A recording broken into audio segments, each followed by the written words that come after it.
Le colloque est l'aboutissement d'un projet lancé depuis 3 ans par un comité scientifique. Un travail de réflexion sur le centenaire de la révolte des vignerons, de ses origines jusqu'à ses conséquences. C'est aussi l'occasion de réfléchir à la manière dont ce vignoble s'est structuré, s'est organisé du point de vue de l'interprofession. C'est assez original le Champagne.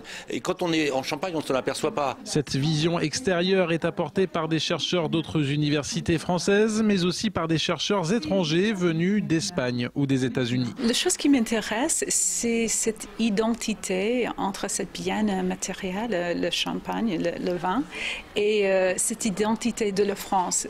Pourquoi c'est tellement lié plus que les autres vins. Pour nous, champagne, ça veut dire France. Pour le français, le champagne était toujours français, mais pour nous, ce n'était pas le cas. Devant les responsables de maisons de champagne ou devant les jeunes chercheurs, une trentaine d'intervenants se succèdent au micro pour des exposés d'une demi-heure. Parmi les sujets, les impacts nationaux de la révolte de 1911, la révision de l'appellation d'origine contrôlée ou encore la place du vignoble dans l'économie auboise du 19e siècle. C'est l'archéologie de la révolte des vignerons, c'est-à-dire c'est pour montrer que la révolte des vignerons, c'est pas comme ça quelque chose qui était brutal, etc.